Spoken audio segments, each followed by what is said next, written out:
Santana do Livramento e Rivera, fronteira da paz. Espaço de fluxos e compartilhamento, onde o direito internacional pulsa e se expande. Neste espaço internacional per se, surge uma comunidade acadêmica, um centro de ensino, pesquisa e extensão que tem em sua fundação e mantença o desejo de debruçar-se sobre essa realidade, dissecá-la, compreendê-la e apontar novos caminhos de progresso.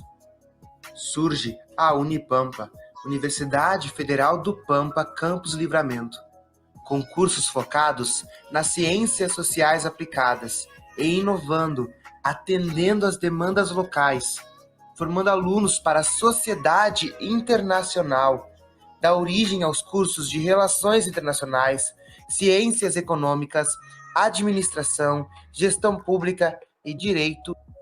Neste complexo e rico contexto, contando com toda essa gama de fatores, e indo ao encontro da demanda existente, temos orgulho de apresentar, em sua segunda edição, fomentado pela Pró-Reitoria de Extensão e Cultura, PROEXT e CNPq, organizado por comissão que sente as repercussões do direito internacional em seu dia a dia, pela coordenadora, professora, doutora Carmela Marcuso do Canto Cavalheiro, juntamente com os discentes de Direito e Relações Internacionais, o projeto de extensão Ciclo de Palestras de Temas Atuais de Direito Internacional.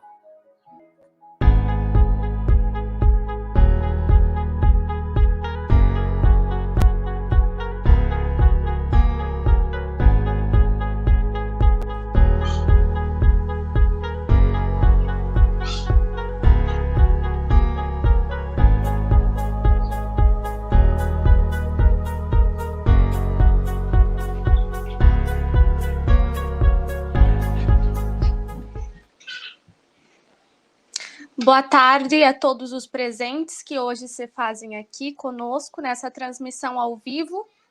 É com imenso prazer que iniciamos mais uma palestra do projeto de extensão Ciclo de Palestras de Temas Atuais de Direito Internacional, coordenado pela professora doutora Carmela Marcuso do Canto Cavalheiro, com apoio da Pró-Reitoria de Extensão e Cultura PROFEXT, da Universidade Federal do Pampa e do Conselho Nacional do Desenvolvimento Científico e Tecnológico, CNPq.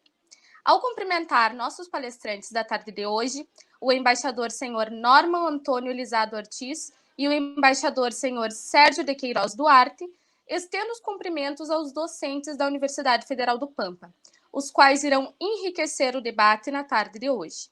O professor doutor Christian Wittmann, professor dos cursos de Gestão Pública e dos cursos de Engenharia Ambiental e Geologia, com foco em Legislação Ambiental, e a professora doutora Carmela Marcuso, nossa orientadora e coordenadora do projeto, professora dos cursos de Direito e de Relações Internacionais.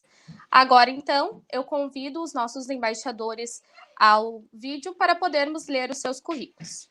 Vamos começar com o embaixador senhor Norman Antônio Lizado Ortiz, que é embaixador da Costa Rica. O senhor Norman, ele é advogado formado pela Universidade da Costa Rica, possui mestrado em Proteção Internacional dos Direitos Humanos pela Universidade de Utrecht, localizada nos Países Baixos, bem como também possui mestrado em Política Econômica Internacional e Desenvolvimento pelo Instituto de Estudos Sociais, também nos Países Baixos. Ele é diplomata de carreira desde o ano de 2001 e já atuou como conselheiro e cônsul na Embaixada da Costa Rica nos Países Baixos e como ministro conselheiro na missão permanente da Costa Rica em Genebra. Foi assessor da presidência durante a conferência que negociou o Tratado para a Proibição de Armas Nucleares e também representante da Costa Rica no Conselho de Direitos Humanos promovido pela Organização das Nações Unidas, a ONU. Atualmente, ele é embaixador no Brasil. Muito obrigada, senhor embaixador Norman, por estar presente conosco nesta tarde. Agora, eu gostaria de convidar o embaixador senhor Sérgio de Queiroz Duarte, embaixador do Brasil, o qual iniciou os estudos e atuações no Instituto Rio Branco no ano de 1958. O embaixador possui os títulos de bacharel em Direito, e em administração pública. Já serviu nas embaixadas do Brasil em Roma, em Buenos Aires e em Washington, na missão permanente do Brasil em Genebra e no escritório do representante do Brasil para assuntos de desarmamento, assim como representante alterno do Brasil na Conferência do Desarmamento, que ocorreu em Genebra nos anos de 1979 a 1985. Ele também foi embaixador do Brasil em Manágua, em Ottawa, em Pequim e Viena, e também representante ante os órgãos da ONU sediados em Viena. Presidiu a Conferência de Avaliação do Tratado de Não Proliferação de Armas Nucleares, o TNP, em 2005, e a Junta de Governadores da Agência Internacional de Energia Atômica, de 1999 a 2000. Foi alto representante das Nações Unidas para Assuntos de Desarmamento de 2007 a 2012 e atualmente ele é presidente das conferências PUGWASH sobre ciência e assuntos mundiais. Muito obrigada, senhor embaixador Sérgio, por estar conosco nessa tarde. Obrigado. Agora, eu convido ao vídeo e passo a palavra para a professora doutora Carmela, o qual seguirá a condução dos trabalhos da tarde de hoje. Muito obrigada e que todos tenhamos uma ótima palestra. Perdão, novamente uma boa tarde a todos, agradeço por estarem participando e assistindo ao ciclo de palestras de temas atuais de Direito Internacional, nessa live, na última live dessa edição. Agradeço muito a presença dos embaixadores, o embaixador Norman Lizano, da Costa Rica, e o embaixador Sérgio Duarte, do Brasil, por estarem participando e contribuindo nesse tema com todas as suas experiências e relevâncias nesse tema de tanta importância que é o Tratado de Proibição de Armas Nucleares. Também agradeço ao professor Dr. Christian Wittmann, que será um profundo conhecedor do tema e temos a honra de tê-lo como debatedor também nessa live de hoje. Agradeço aos alunos que participam do projeto, aos alunos do Direito e das Relações Internacionais, e vamos iniciar mais uma live. Passo a palavra ao embaixador Norman. Muito obrigado, Carmela. Boa tarde a todos.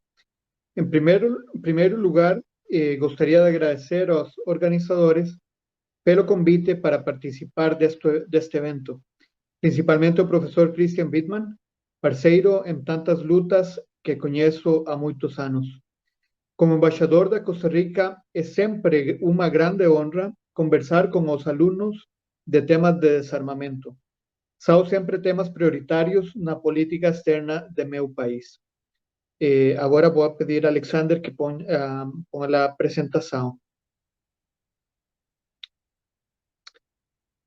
Exatamente esta semana celebramos pela primeira vez um feriado na Costa Rica, que é o Dia da Abolição do Exército.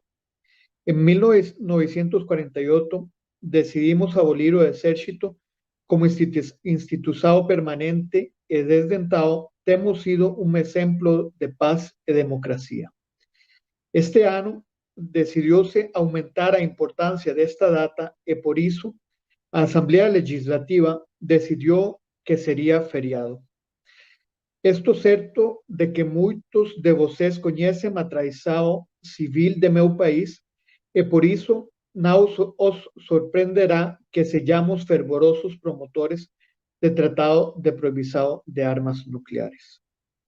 Este tratado, o que hoje nos une aqui, gostaria de apresentar o contexto histórico para que vocês saibam como esse tratado foi criado e depois, com o embaixador Sérgio Duarte, conversaremos sobre suas perspectivas. Primeiro slide, por favor, Alexander. Seguinte. A busca pelo desarmamento nuclear nasceu quase ao mesmo tempo que a corrida nuclear. Como é de conhecimento, em 26 de junho de 1945, a Carta das Nações Unidas foi assinada em São Francisco e apenas 3 semanas depois, o primeiro teste de uma bomba atômica foi realizado no Novo México. Este foi o produto do chamado Projeto Manhattan e da explosão Trinity. Nos dias 6 e 9 de agosto, as bombas de urânio e plutônio foram lançadas em Hiroshima e Nagasaki, e o Japão se rende incondicionalmente em 15 de agosto e termina a Segunda Guerra Mundial. As Nações Unidas são instaladas em 1946 e a primeira resolução da Assembleia Geral trata exatamente da questão do problema da descoberta da energia atômica. Os anos seguintes testemunharam múltiplos testes nucleares, tanto no Pacífico quanto na União Soviética, que visam produzir armas tal ou mais poderosas que as detonadas pelos Estados Unidos em meados da década dos 40. Dessa forma, países como França, Reino Unido, União Soviética e China também conseguem adquirir a capacidade nuclear. Siguiente slide, Alexander, por favor. Quero agora destacar o que aconteceu em nossa região latino-americana na década de 1960, já que é muito importante para conhecer as razões pelas quais temos uma liderança tão sólida na búsqueda pelo desarmamento nuclear. Em 1959, Fidel Castro assumiu o poder em Cuba e alguns meses depois anunciou que iria estabelecer um sistema marxista-leninista.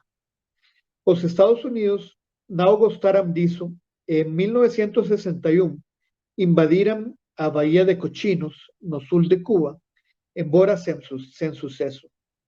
Castro pede proteção aos soviéticos e, em outubro de 1962, eles enviam a Cuba vários mísseis com capacidade nuclear, que são detectados pelos serviços de inteligência americanos, surgindo a crise dos mísseis. Existe um filme muito bom do ano 2000, esse que vocês podem ver aqui, com Kevin Costner, chamado 13 Dias, para quem quer se aprofundar no assunto. Felizmente, a crise foi resolvida, mas o presidente do México, Adolfo López Mateos, afirma que a América Latina não deve sentir uma ameaça de natureza apocalíptica nunca mais no futuro. Surge assim um movimento que, em 14 de fevereiro de 1967, consigue a adoção do Tratado de Tlatelolco, que representa o primeiro instrumento que declara uma área densamente povoada como livre de armas nucleares. Devemos destacar aqui o impulso do diplomata mexicano Alfonso García Robles, que anos depois receberia o Prêmio Nobel da Paz e viria também ao Brasil como embaixador de México. Também foram realizadas negociações no âmbito das Nações Unidas para deter a corrida armamentista nuclear. Em 1968, foi adotado o Tratado de Não Proliferação de Armas Nucleares, que entrou em vigor em 1970 e tem sido eficaz para conter a proliferação horizontal das armas nucleares. Diz que, sem este tratado, quase 30 países poderiam ter conseguido a bomba. Não vou entrar em muitos detalhes sobre esse tratado, pelo menos por enquanto, mas é importante mencionar que no artigo 6 se estabelece a obrigação dos países que iniciam negociações de boa-fé para desarmamento nuclear. Por outro lado, o não cumprimento desta obrigação tem sido um dos motivos pelos quais negociamos o Tratado de Proibição de Armas Nucleares, que chamarei de TPAN. O TNP foi prorrogado indefinidamente em 1995 e é realizada uma conferência de revisão a cada 5 anos, nos anos redondos, ou seja, aqueles que terminam em 5 ou em 0. Podemos passar ao seguinte slide, Alexander. Agora avançamos um pouco no tempo e nos concentramos na última década. Em 2011, o Comitê Internacional da Cruz Vermelha adota uma resolução na qual menciona sua preocupação com o impacto humanitário das armas nucleares. Esta resolução é uma semente que começa a germinar e que frutifica no dia 7 de julho de 2017, quando é adoptado o TEPAN. Mas vamos analisar o que aconteceu nesse trajeto. Os ciclos de revisado do TNP têm 3 reuniões preparatórias, uma por ano, que culminam nas conferências de revisão, como mencionei antes.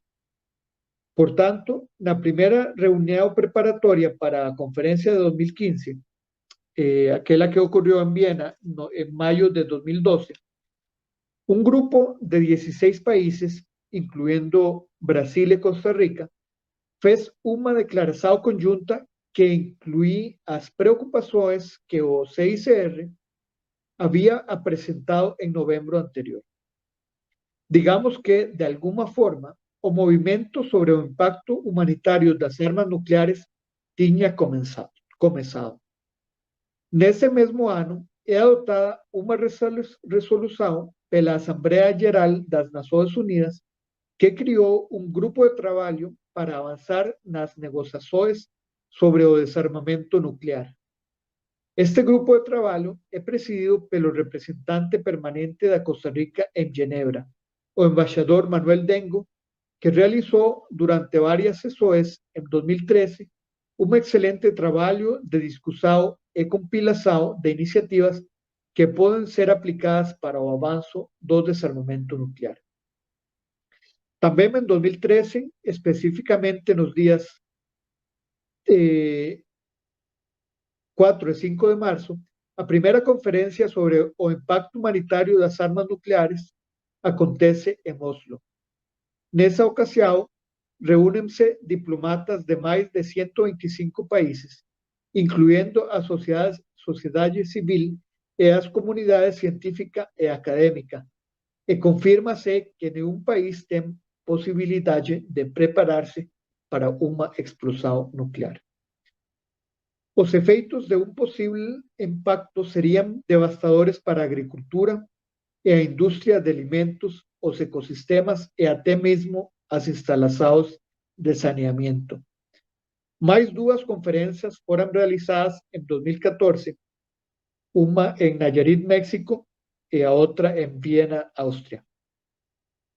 Uma das recomendações deste último é a negociação de um tratado para a proibição de armas nucleares.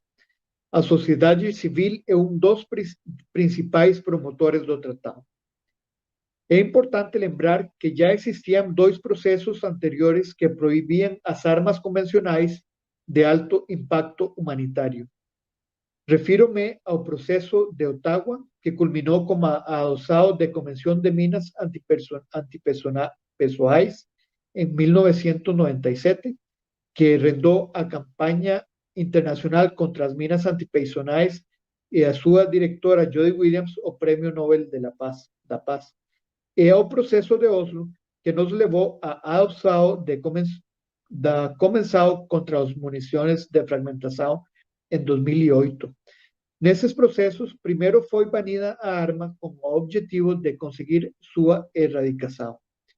Quando falo em proibir, me refiro à fabricação, uso, ameaça de uso, armazenamento, transporte, comércio, etc. São proibições absolutas. Em 2015, a conferência de revisado do TNP foi finalmente realizada. No entanto, nenhum acordo relevante foi alcançado. Por esse motivo, um grupo de países, incluindo o Brasil, apresentou um novo projeto de resolução para reunir novamente o grupo de trabalho da Assembleia Geral para avançar nas negociações sobre desarmamento nuclear. Esta resolução é aprovada pela grande maioria, embora, é claro, também com muitos detratores. E o grupo de trabalho se reúne em 2016, em Genebra, sob o comando do embaixador Thani, da Tailândia. Este grupo de trabalho reconhece a importância da recomendação das conferências sobre impacto humanitário e recomenda a negociação de um tratado sobre a proibição de armas nucleares. Diante dessa situação, em dezembro de 2016, um grupo formado por Áustria, Brasil, Irlanda, México, Nigéria e África do Sul propôs a realização de uma conferência para negociar esse tratado, o que foi aprovado pela Assembleia Geral em sua resolução 71/258. A seguinte slide, Alexander, por favor. En febrero de 2017, decidió-se que a conferência será presidida pela representante permanente de Costa Rica en Ginebra, embaixadora Elaine White Gómez. As primeiras reuniões se realizaram na última semana de março em Nova York, sendo establecidas em linhas gerais os parâmetros do tratado. Também contamos com uma ampla participação da sociedade civil, especialmente com o testemunho de vários Hibakusha, os sobreviventes de Hiroshima e Nagasaki. Durante os meses de abril e maio, foi elaborado o primeiro esboço do tratado, que se apresentou em Ginebra no dia 22 de maio. Posteriormente, as negociações voltaram a Nova York e a conferência celebrou-se de 15 de junho a 7 de julho, data o que o TEPAN é adoptado com 122 votos a favor, uma abstenção e um voto em contra. O tratado estava disponível para receber as assinaturas em 20 de setembro do mesmo ano, sendo o Brasil o primeiro a assinar e a Costa Rica o terceiro. Em outubro, o Comitê Nobel decidiu conceder o Prêmio Nobel à campanha para a proibição de armas nucleares ICAN e, nos 36 meses seguintes, alcançam as 50 ratificações que eram necessárias para o tratado entrar em vigor. Em 24 de outubro deste ano, Honduras depositou seu instrumento de ratificação, visto que o tratado entrará em vigor em 22 de janeiro de 2021. E a última slide, Alexander, por favor. A estrada foi longa, mas finalmente chegamos. No entanto, este é apenas o começo. Retorno a palavra a Ellen, ou a moderadora, e agradeço a atenção. Muito obrigado. A Carmela. Agradeço ao embaixador Norman por colocando ali os antecedentes do tratado, e passo agora a palavra ao embaixador Sérgio para falar do Tratado de Proibição de Armas Nucleares e as perspectivas da sua entrada em vigor. Obrigada, embaixador Sérgio. Muito obrigado, professora doutora Carmela. Agradeço também ao meu querido amigo Christian Wittmann, com quem já tive outras ocasiões de trabalhar pela paz e pela segurança internacionais. E é um grande prazer estar aqui falando para os alunos da Universidade do Pampa. O embaixador Lozano descreveu, já com pormenores, na gênese e os antecedentes do Tratado de Proibição de Armas Nucleares, de modo que eu não quero falar disso. Mas eu acho importante salientar o que ele mencionou no começo, que isso tudo começou em 1946, na Assembleia das Nações Unidas, quando a primeira resolução adotada pela ONU tratou justamente de tratar, entre aspas, tratar dos problemas decorrentes da descoberta da energia atômica, mas também a resolução mandou fazer propostas específicas para a eliminação das armas atômicas e outras armas de destruição em massa. Isso faz 74 anos. Eu tinha já 12 anos de idade quando isso aconteceu. Mas imagino que a grande maioria dos que estão me ouvindo, certamente não tinham nascido ainda naquela época, em 1946. Mas, infelizmente, desde aquela época até agora, as armas nucleares continuam a existir e continuam a ameaçar a humanidade com a extinção. E desde a invenção da bomba atômica, os países que possuem as armas nucleares têm bloqueado todas as tentativas de iniciar negociações sobre desarmamento nuclear. A Conferência do Desarmamento, por exemplo, foi criada em 1962, são quase 40 anos de idade. Até o momento, não conseguiu que esses países adotassem ou concordassem em iniciar negociações ou que adotassem qualquer compromisso vinculante de desarmamento. Não se pode dizer que não tenha havido progresso. Em alguns aspectos, certamente houve, tanto no lado bilateral entre as principais potências nucleares, quanto multilateral. Mas esses avanços têm sido muito lentos e muito irregulares.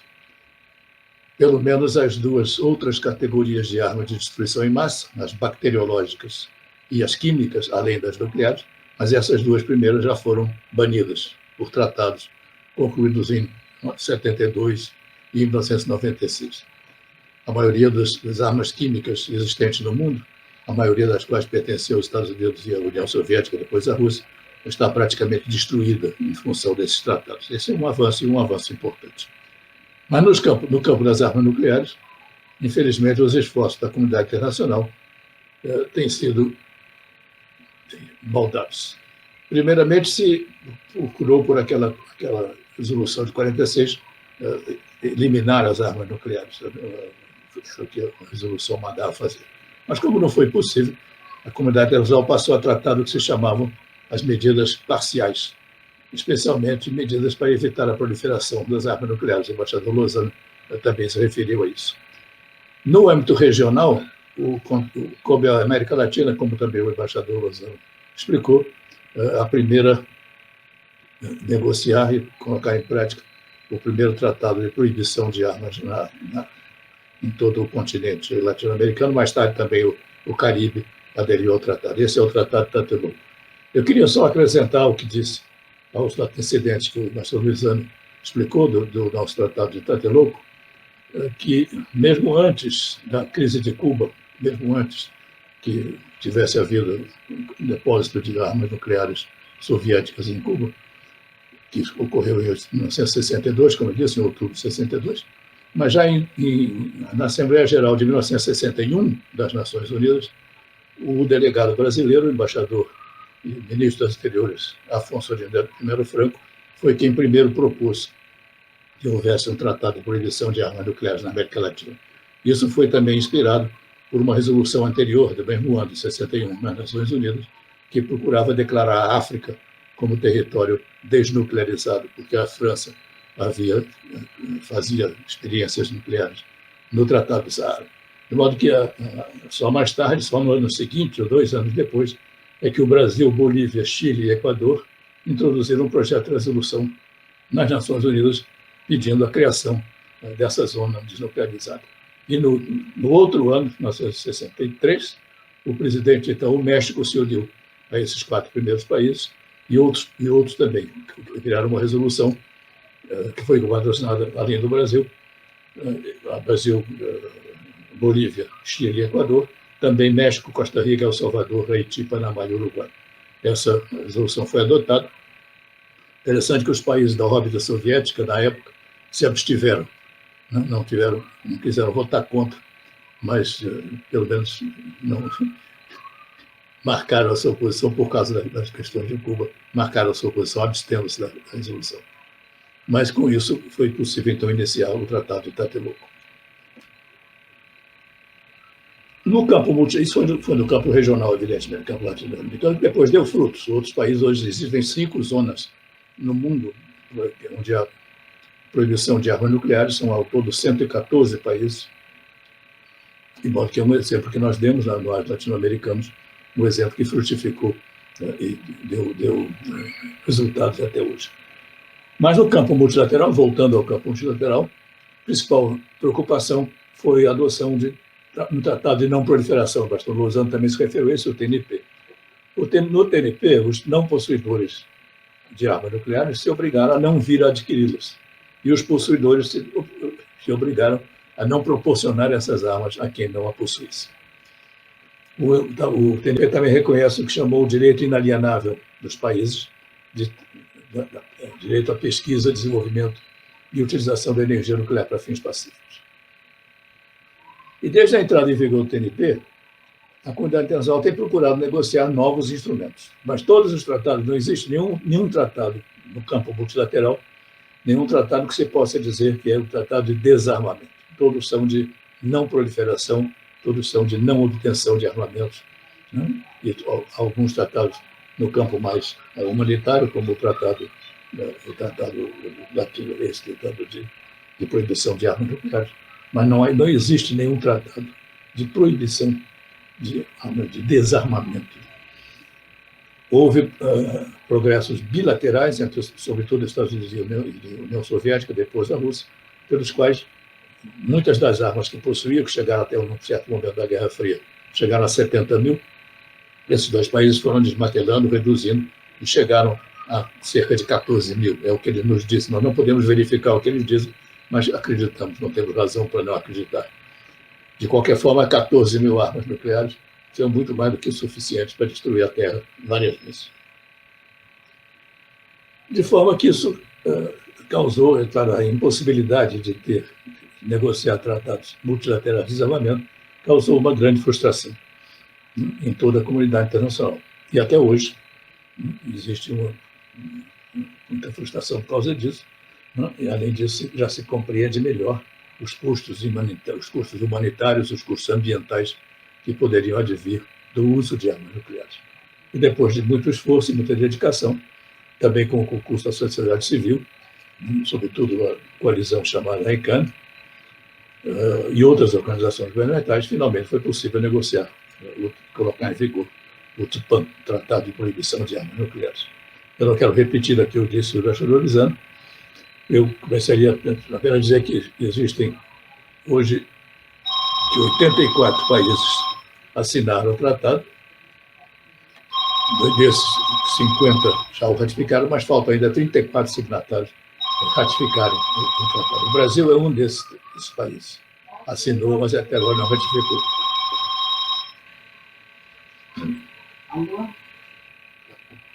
Foi uma vitória muito importante a adoção do tratado por 122 países na Conferência de Negociação. Isso foi em 2017. Pela primeira vez, países que não possuíam armas nucleares capitanearam e levaram à conclusão, com sucesso, um esforço conjunto de estabelecer um instrumento juridicamente vinculante de proibição de armas nucleares, ainda que dele não venham a participar justamente os países armados, aos quais se destina, em última análise, a proibição. Para proibir armas nucleares e destruí-las, é preciso que aqueles que os possuem façam parte do trato. Mas, mesmo assim, o TPAN é um elemento de pressão muito importante sobre esses países. Eu não sou jurista, aqui é estudante de direito, aqui há catedráticos de direito, mas eu não quero começar um debate técnico sobre o tema, inclusive, porque me falta base para isso. Mas o Estatuto da Corte Internacional de Justiça diz que as fontes de direito internacional não são apenas os tratados e convenções, mas também o costume internacional, a prática generalizada aceita como norma. Isso quer dizer que para que uma norma seja considerada a ser parte do direito internacional consuetudinário, costumeiro, e se torne uma regra a que todos os Estados devem obedecer, é preciso que existam dois elementos essenciais: a convicção de que se trata de uma obrigação jurídica vinculante, a aceitação da norma como princípio de direito internacional, e também o cumprimento constante da norma por parte de uma maioria significativa, inclusive os Estados mais relevantes. E mesmo que a contragosto, nós defensores do TPAN, temos que concordar que não se pode afirmar peremptoriamente que, após a entrada em vigor do TPAN, que vai acontecer agora em janeiro de 2021, não se pode afirmar que, quando o TPAN entra em vigor, as armas nucleares se tornem ilegais para todos os Estados. No momento da conclusão da negociação do TPAN, que foi presidida pela embaixadora Elaine Gomes White da Costa Rica, e da qual o embaixador Lisandro participou diretamente, as principais potências reconhecidas declararam que não tinham a intenção de assinar, nem ratificar, e nem jamais tomar parte do TPAN.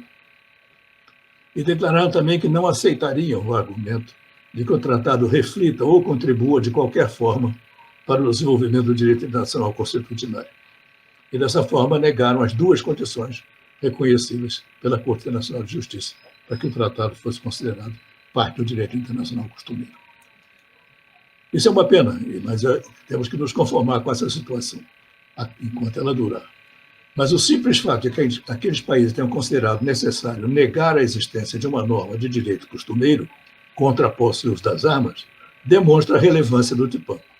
Se fosse evidente para todos que o TPAN não tem qualquer impacto sobre a legalidade das armas, não seria necessário declarar com tanta ênfase a inexistência de uma norma constitucional e a própria possibilidade de que isso venha a ocorrer no futuro. Na verdade, os países nuclearmente armados temem que a rejeição à arma nuclear expressa no TPAN se generalize.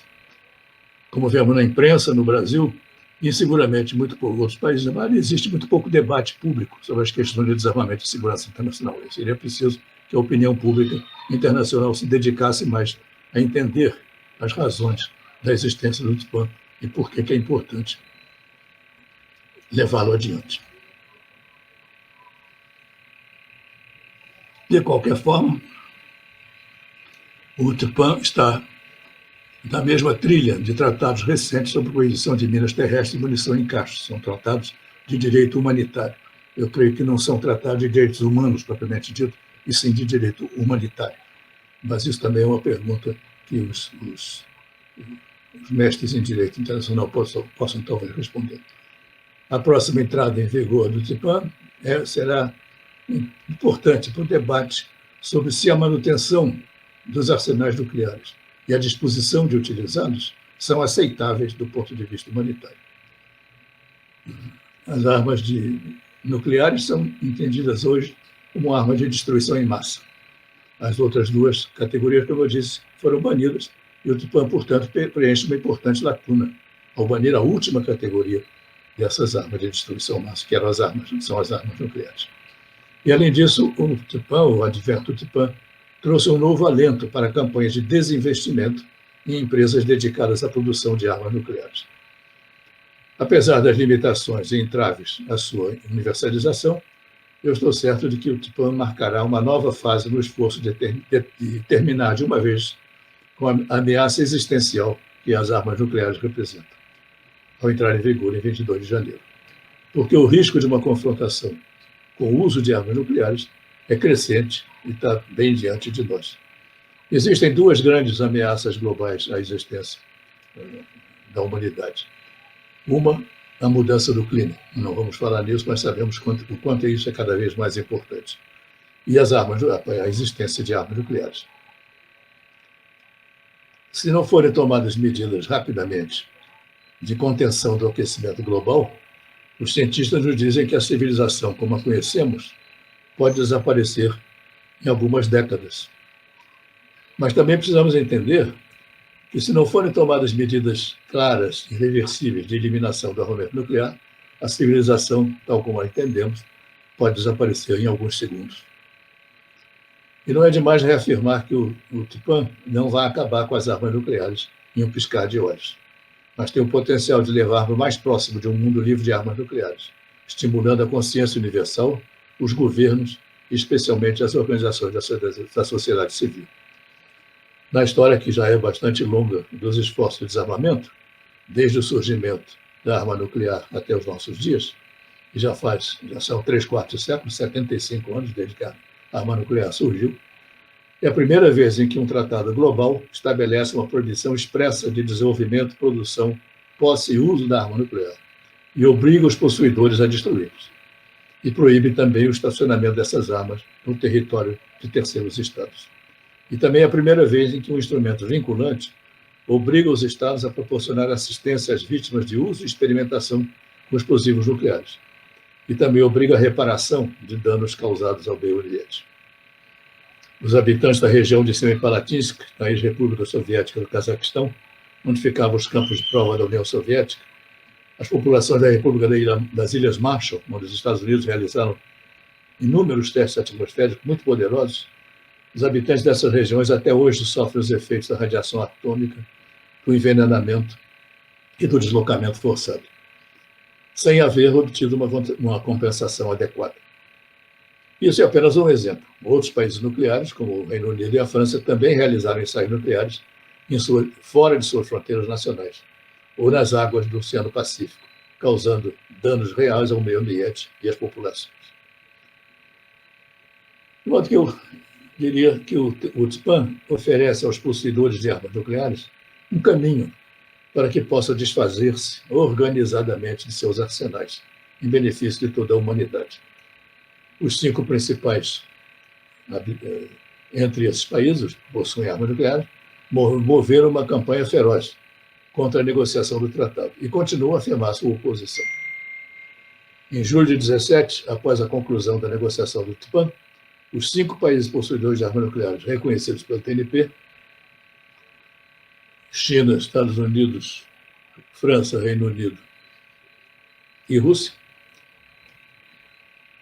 declararam conjuntamente que a participação do TNP é incompatível com a política de dissuasão nuclear, que, na opinião deles, tem sido essencial para a manutenção da paz na Europa e no Norte da Ásia durante mais de 70 anos. É claro que é impossível provar que a ausência de enfrentamentos armados graves nessas 2 regiões seja uma consequência direta da doutrina que prescreve o uso de armas nucleares contra as ameaças externas. Além disso, esse argumento de que as armas serviram para garantir a paz esquece, convenientemente, as inúmeras guerras e episódios de violência armada em outras partes do país, do globo, outras partes da Terra, principalmente nos países em desenvolvimento. Seria o caso, então, se as armas nucleares são garantias da paz, seria o caso de que todos possuíssemos armas nucleares, a fim de que todos pudéssemos garantir a paz perpétua. Na verdade, o TPAN introduz no direito internacional a rejeição ao armamento atômico, que é em si, o armamento é em si uma ameaça à paz e à segurança de todos.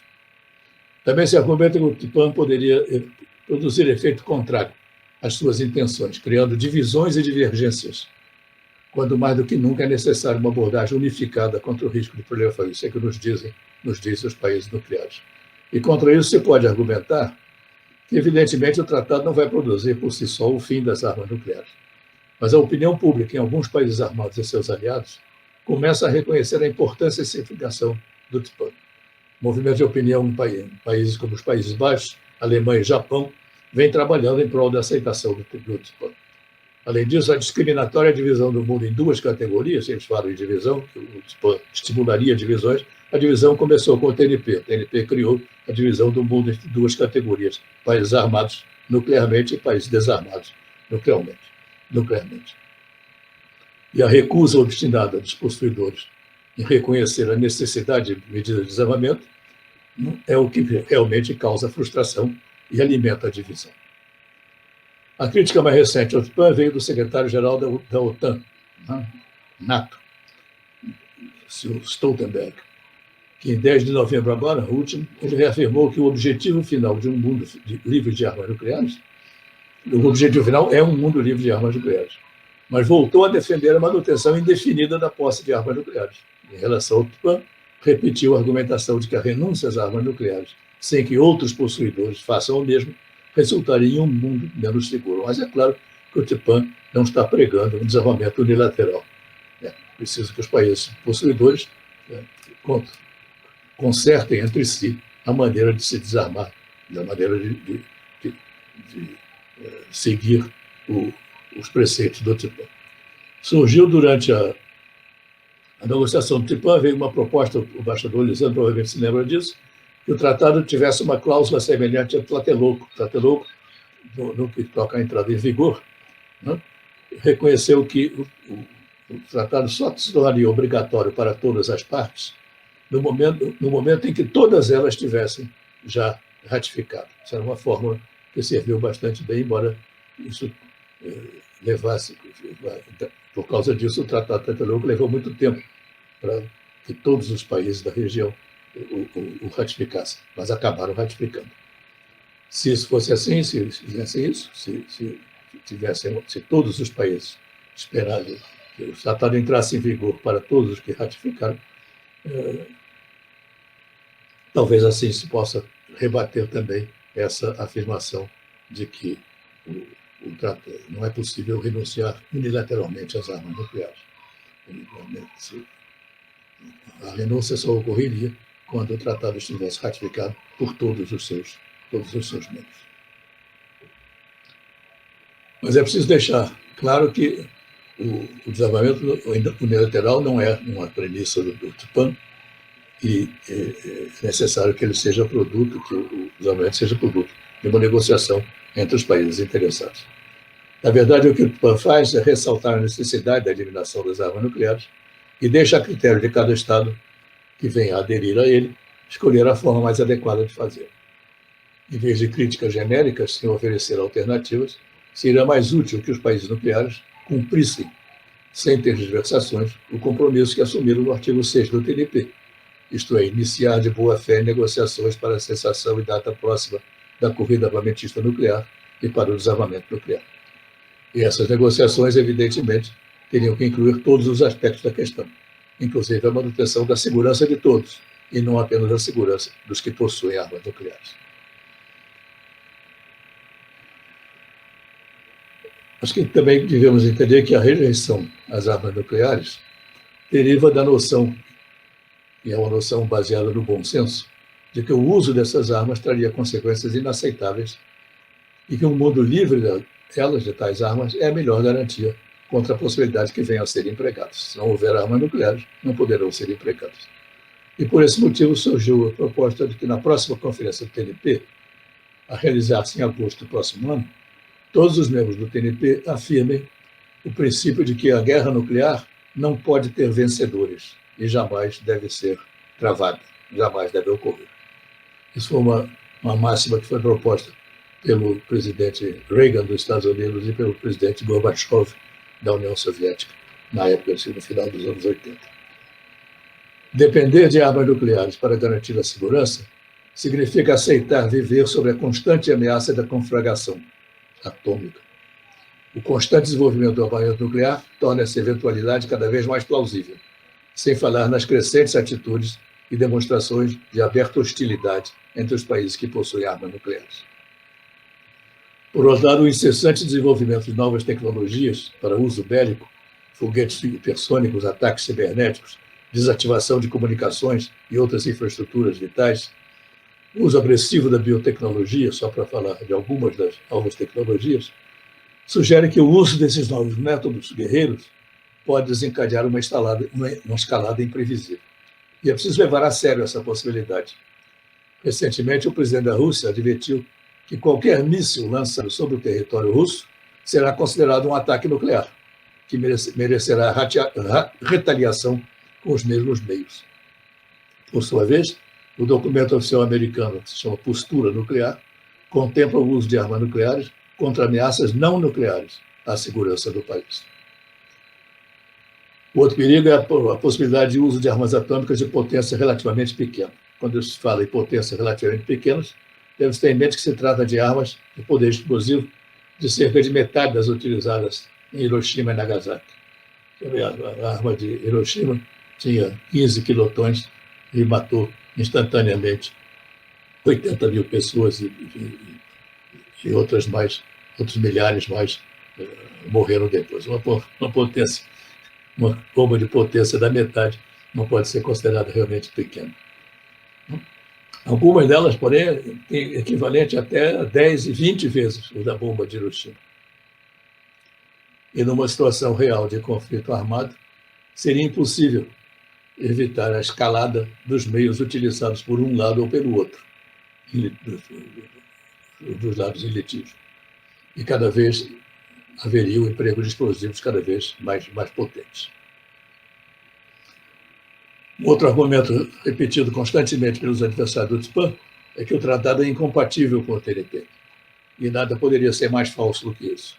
O preâmbulo do TSPAN reafirma que a completa e efetiva implementação do TNP, que é a pedra angular do regime de desarmamento e não proliferação, desempenha um papel vital na promoção da paz e segurança internacionais. O artigo 3º do TSPAN prescreve a observância do sistema de salvaguarda do TNP.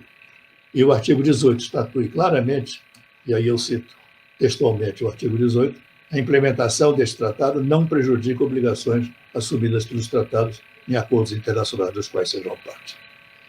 Então, é claro que, em vez de solapar o TNP ou de criar novas alternativas, o TSPAN, na realidade, complementa o TNP e dá realce à necessidade de cumprimento da norma do artigo 6º, pela qual os Estados se comprometeram, mais uma vez repito, em tabular de boa-fé negociações sobre medidas efetivas para a cessação em data próxima da corrida armamentista nuclear e para o desarmamento nuclear. Falando em data próxima, o tratado entrou em vigor em 1970, há 50 anos atrás.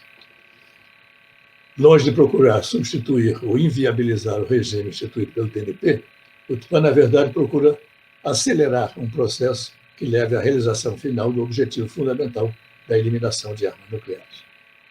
Infelizmente, nos tempos recentes, a atenção do público em geral para as questões de desarmamento nuclear parece que está em declínio.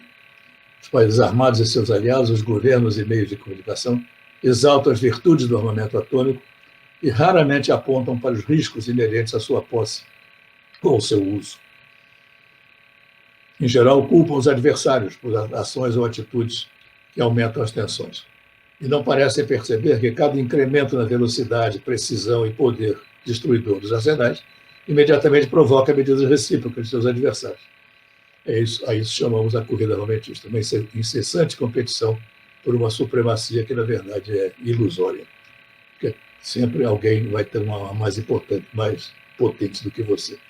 E num contexto dominado por pressões econômicas e sociais urgentes, assim como por polarização política, é fácil deixar de lado a permanente ameaça da existência de armas atômicas. Os membros responsáveis da comunidade internacional precisam reverter essas tendências negativas. É preciso ressaltar as características positivas e convergentes do TSPAN e do TNP, a fim de possibilitar acordos e medidas efetivas de desarmamento nuclear, e, ao mesmo tempo, preservar e fortalecer o regime de não proliferação. Nesse quadro, a indecisão e a complacência não são opções válidas. Quaisquer que sejam as convicções sobre o TSPAN, os países têm a obrigação de cooperar para o reforço da vontade comum de chegar a um mundo livre de armas nucleares. As consequências do fracasso em reconhecer essa necessidade urgente são simplesmente inaceitáveis. A sociedade civil tem um papel fundamental a desempenhar nesse esforço para chegarmos à eliminação completa da ameaça nuclear. Para o esclarecimento e a conscientização, as instituições acadêmicas, como a Universidade do Pampa e outras universidades, outras instituições acadêmicas, think tanks, organizações da sociedade civil, estão chamadas a colaborar com pesquisas e estudos para estimular a rejeição às armas nucleares e apoiar a adesão ao TSPAN. A sociedade civil somos nós todos, e todos nós devemos trabalhar por um mundo mais seguro, livre de armas de destruição em massa. Eu quero encerrar citando palavras do Papa Francisco, recente, por ocasião do aniversário, do 50º aniversário do ataque nuclear contra Hiroshima e Nagasaki, em agosto último. O Papa disse o seguinte: não apenas o uso, mas a simples posse de armas nucleares é imoral. Nunca foi mais evidente que, para o florescimento da paz, todos devem renunciar aos instrumentos de guerra, especialmente os mais poderosos e destruidores, as armas nucleares, que são capazes de destruir e aniquilar cidades e países inteiros. Muito obrigado pela atenção.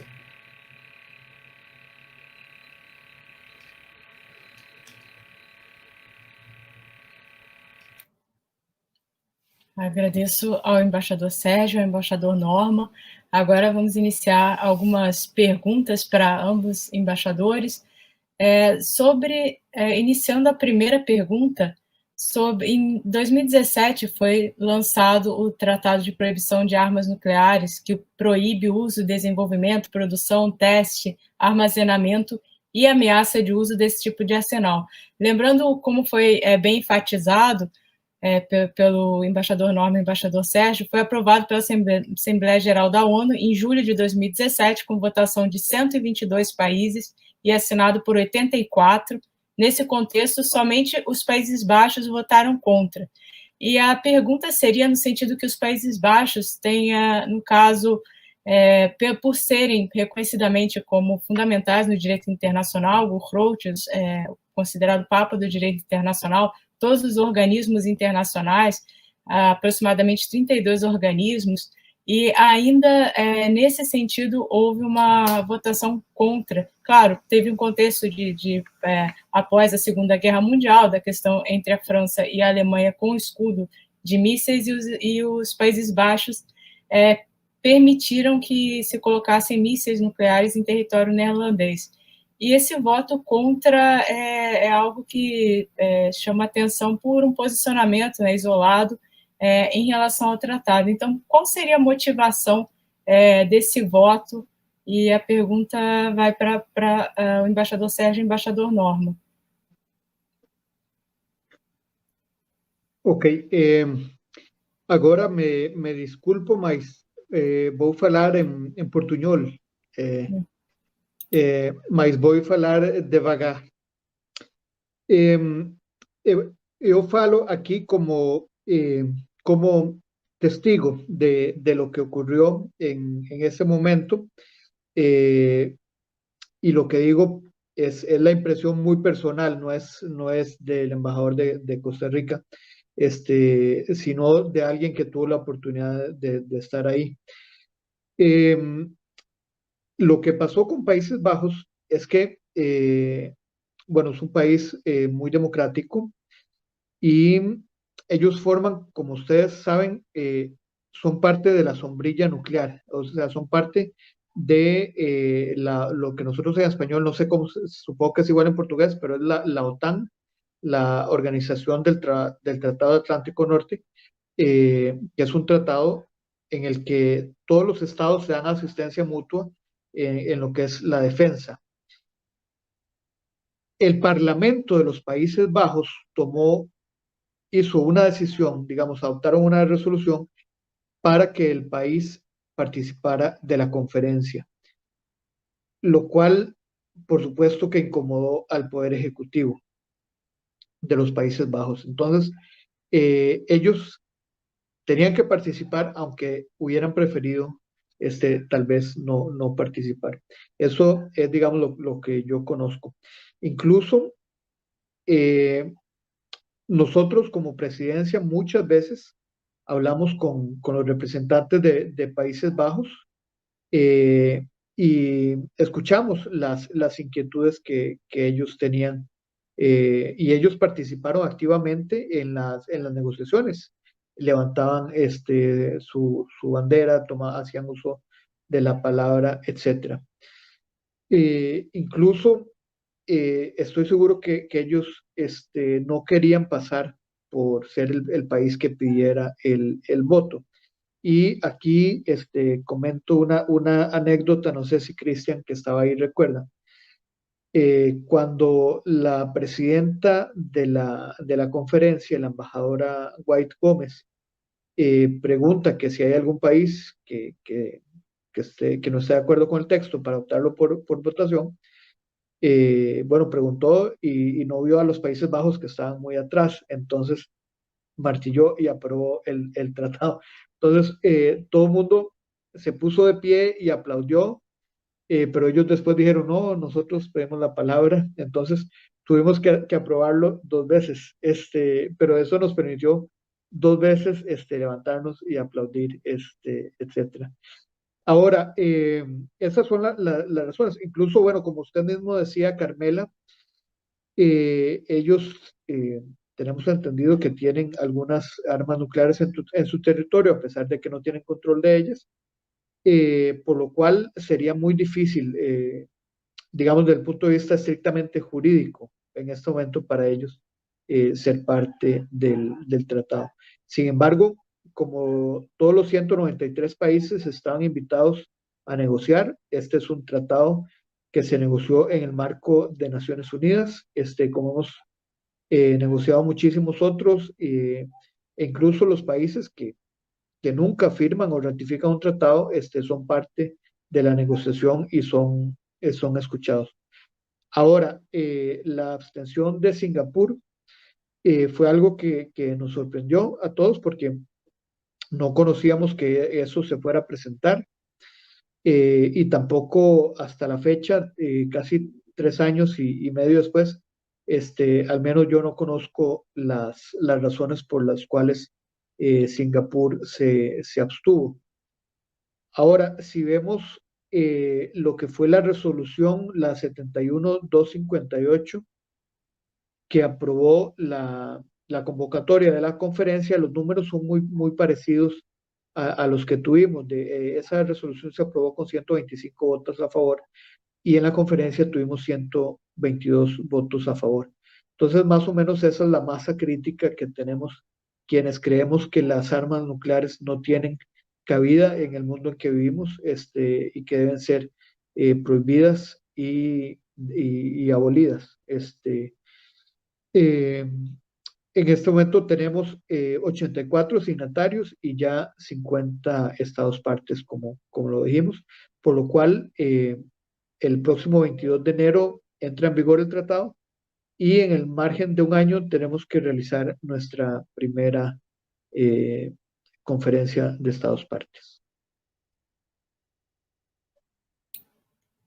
Passo a palavra ao embaixador Sérgio para a mesma pergunta sobre o tratado, sobre a questão dos Países Baixos.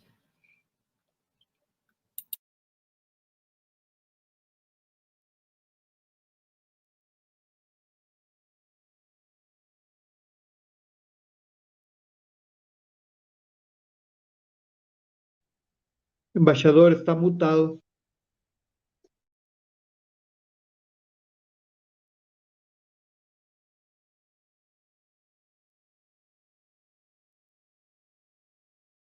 Embaixador, só o momento é que está mutado, não dá para a gente escutar. Embaixador Sérgio.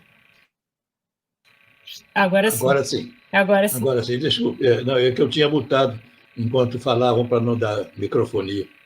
Mas, enfim, o embaixador Lisano participou diretamente das negociações como assessor da presidente, pode conhece muito melhor do que eu os bastidores que ocorreram lá dentro. Eu era apenas um observador, eu nem estava lá como negociador, ou como assessor, como ajudante das negociações, como as organizações internacionais.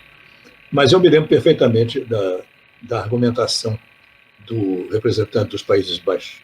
E ele foi absolutamente coerente. Eu acho que ele procurou não criar dissensões, não criar dificuldades, apenas ele expôs qual era a posição do país e por que a posição do país não permitia que o país aderisse ao tratado. Basicamente, porque sendo um país membro de uma aliança defensiva como a OTAN, que prevê a possibilidade de uso de armas nucleares, e além disso tem armas nucleares em seu território, o governo dos Países Baixos acreditava que nessas condições não era possível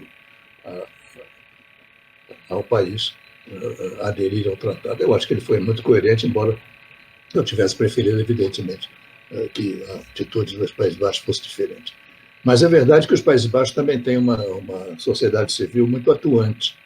Há uma organização chamada PAX, que é extremamente atuante, que foi o que conseguiu no parlamento essa vitória, de fazer com que o país pelo menos participasse. E o que foi importante, que criou uma certa brecha entre os países possuidores e entre os países da OTAN. Mas eu não creio que, no momento, pelo menos, haja possibilidade de que outros países da OTAN, inclusive os próprios Países Baixos, venham a rever as suas posições. Vai ser preciso muito convencimento, muito trabalho de bastidores, muito trabalho das organizações da sociedade civil, junto ao governo e junto à opinião pública, para que países como os Países Baixos e outros membros da OTAN possam modificar suas atitudes. Obrigado. Agradeço a resposta dos embaixadores. Agora passamos para a pergunta 2.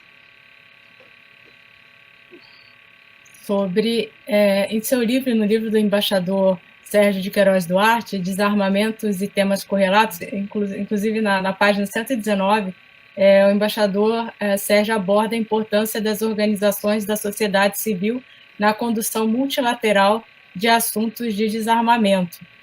E, justamente, no caso do TEPAN, se houvesse um maior engajamento da sociedade civil, teria havido alguma diferença em uma possível ratificação mais célere desse tratado?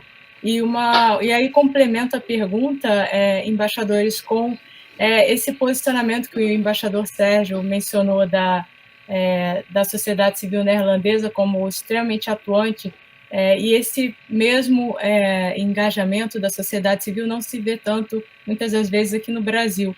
E se haveria alguma diferença se houvesse uma pressão maior nesse caso para que o Brasil ratificasse prontamente esse tratado?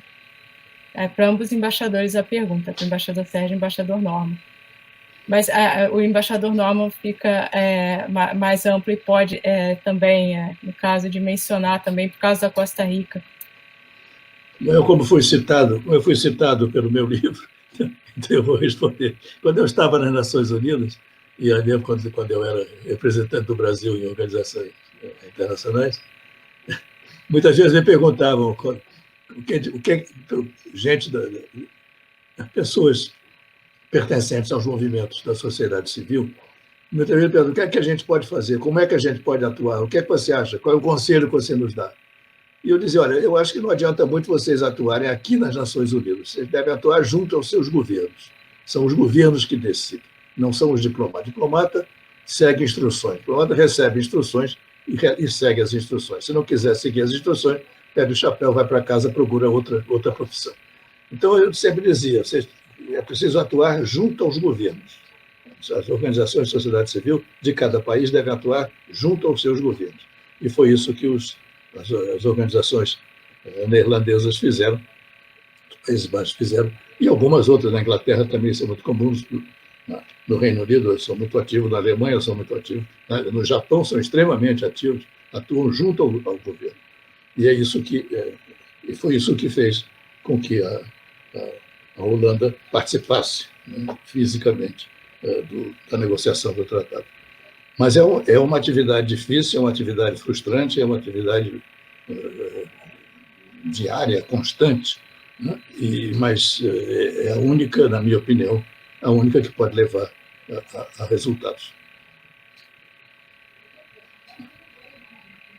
Eu disse que iba a falar en portuñol y terminé falando solamente en español. Sí, el tema de la sociedad civil y la aceleración para la entrada en vigor. También quería comentarles que a propósito original da presidenta era un número más baixo, 40 ratificados para entrada en vigor. Mas, durante las negociaciones, algunos países dijeron que el número debía ficar más alto, porque de esta forma el tratado existía más intersubjetividad y se creaba una norma de mayor peso. Incluso yo recuerdo que la delegación de Suecia también, que fue una delegación que tuvo un papel muy particular dentro de las negociaciones, ellos propusieron 60 países que fueran el umbral para la notificación.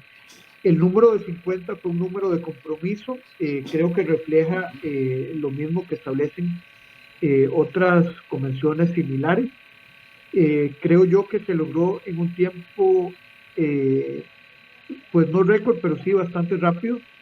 Tenemos en cuenta, el tratado se abrió para la firma el 20 de septiembre del 2017 y el 24 de octubre del 2020 ya teníamos las 50 ratificaciones. Creo yo que fue un proceso bastante rápido y como ejemplo yo les digo que en mi país hay tratados que duran 10 años en ratificarse y lo ratificamos en menos de un año. Ahí sí yo creo que sí tuvimos un récord en Costa Rica porque se ratificó en 7 meses. Justo para que la administración anterior pudiera hacer el depósito. Creo que ahí demostró la voluntad del país, pero el punto que yo quería resaltar acá es el de la sociedad civil.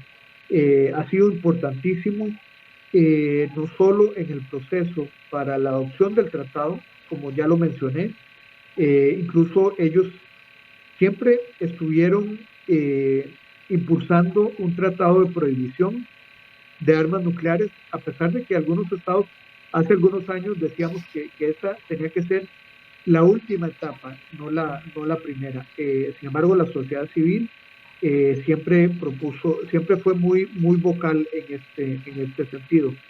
Y también, como dice Sergio, yo estoy de acuerdo en que si en algún momento los países que en este momento tienen armas nucleares van a tomar la decisión de deshacerse de ellas, mucho va a ser por el impulso de la sociedad civil. Y él mencionaba algunos ejemplos de algunos países donde la sociedad civil es muy fuerte y puede hacer la presión necesaria en sus parlamentos y en el Poder Ejecutivo para que se tomen decisiones que van en beneficio directo de las poblaciones, incluso de los recursos económicos de esos países, ¿verdad? Porque con la pandemia hemos visto como, y creo que hay otras preguntas en este sentido, que algunos países han decidido seguir invirtiendo grandes recursos en poner al día sus armas nucleares que pudieron perfectamente haberse alocado al sistema de salud, ¿verdad? A tener una vacuna más rápido, a tener más unidades de cuidados intensivos para atender a la gente que se enfermaba, y deciden dedicar estos recursos al armamento.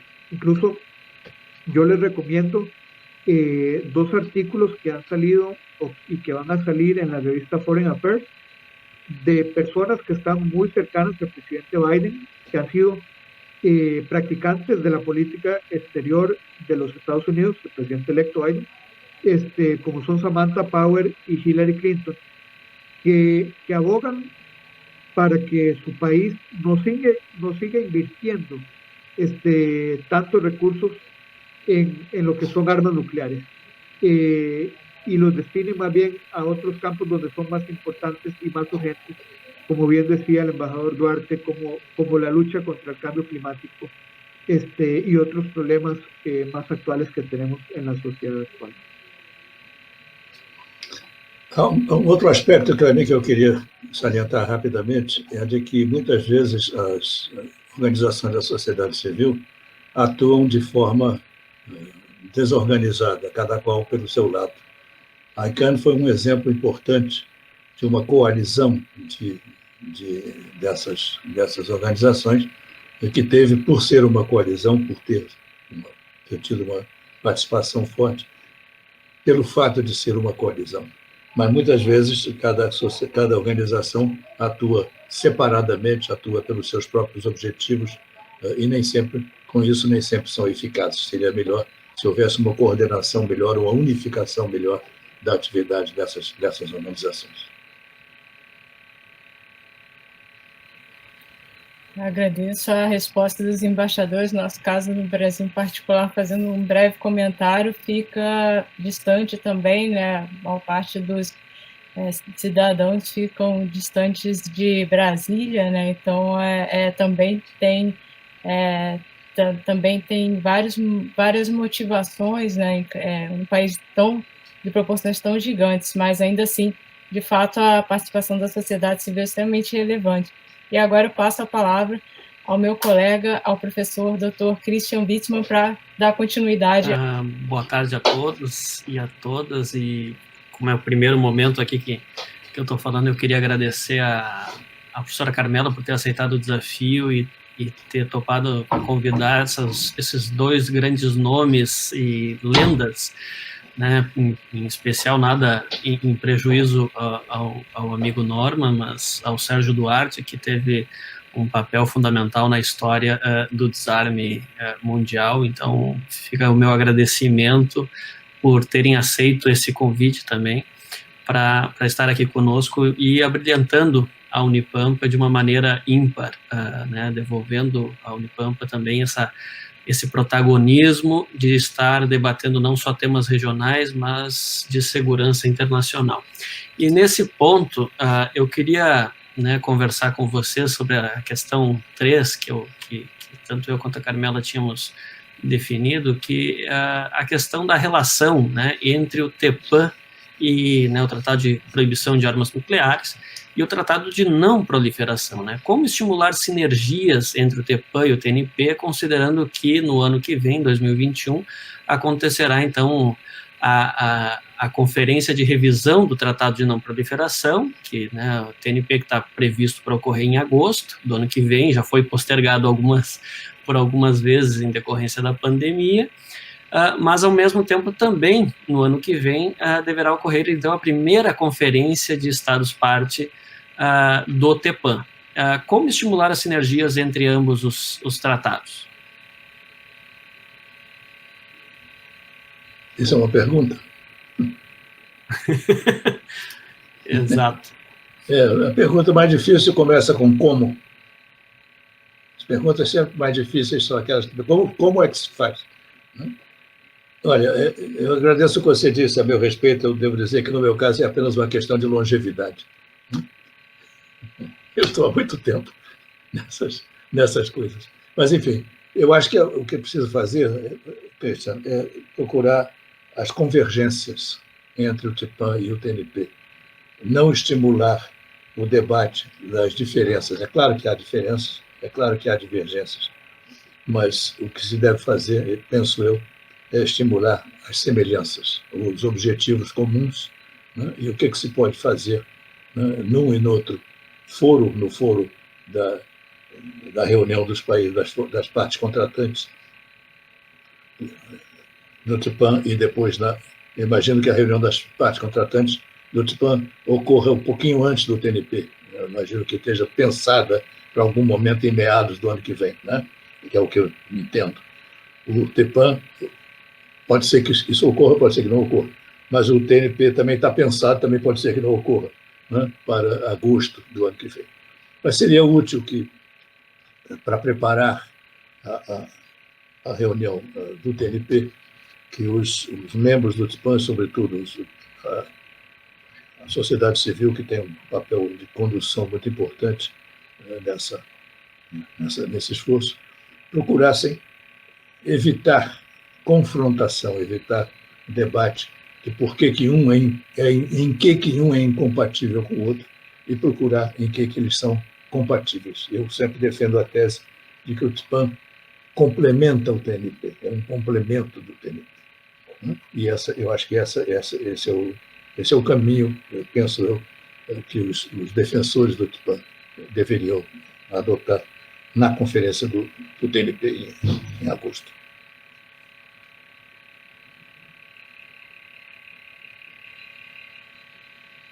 Sí, bueno, primero yo también suscribo las palabras de Cristian sobre el embajador Duarte. De hecho, para mí es un honor compartir esta palestra con alguien de esta estatura, de cuyo nombre he escuchado desde que me inicié en el campo del desarme hace ya algún tiempo. Creo yo que el mayor exponente de Brasil en esta materia. Yo no sé, y aquí tal vez Cristian o bueno, Sergio decía que la primera conferencia de Estados partes del TEPAN va a ser antes del TNP. No tengo conocimiento de esto.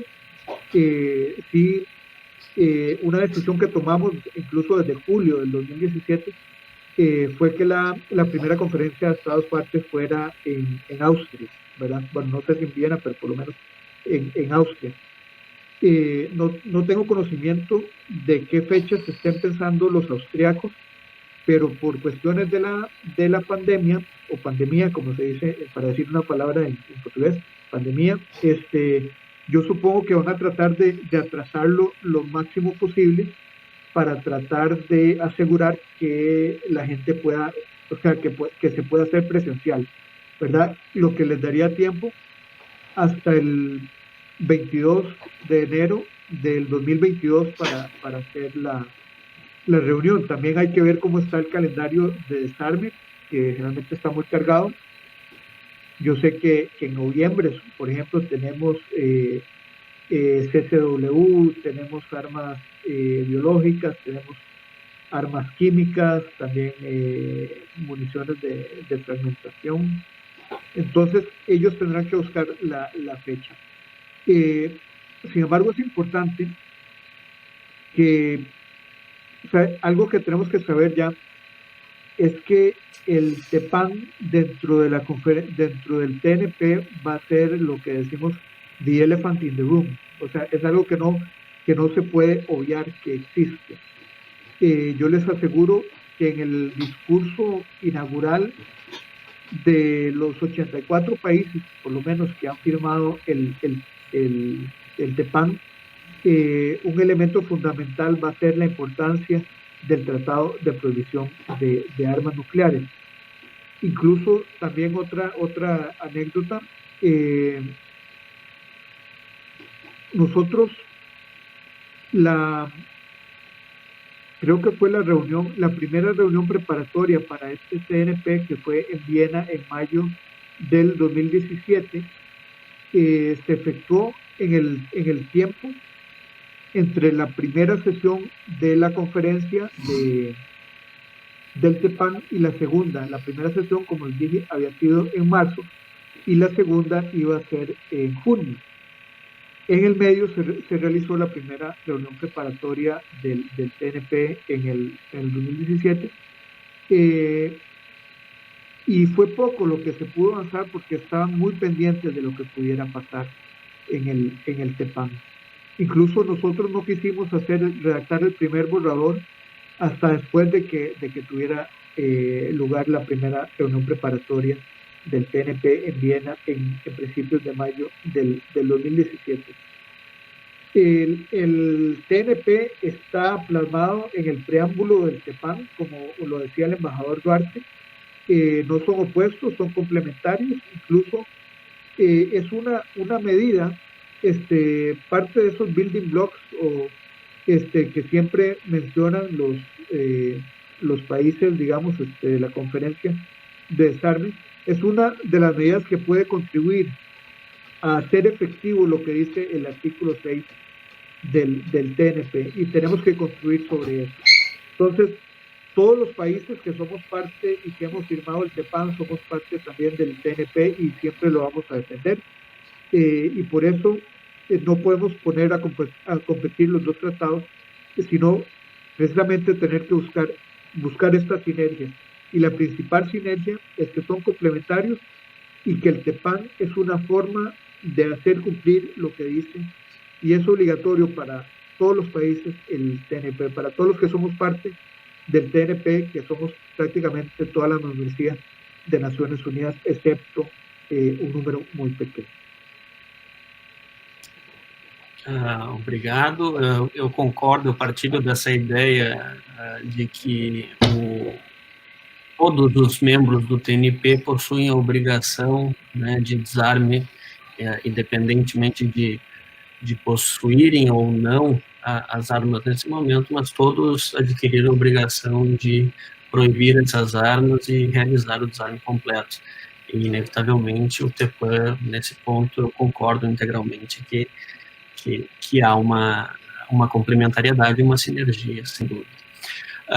Dando seguimento, eu trago a questão sobre a América Latina e o seu protagonismo, tanto na história do desarme nuclear, como também no momento do momento que levou o TEPAN a existir e agora também a entrada em vigor, né? Costa Rica e Brasil, eles possuem uma longa tradição, uma história pelo fim das armas nucleares, né? Ambos assinaram o TEPAN na sua inauguração lá em 20 de setembro, né, de 2017, uma data que para os gaúchos ela tem um significado especial, né?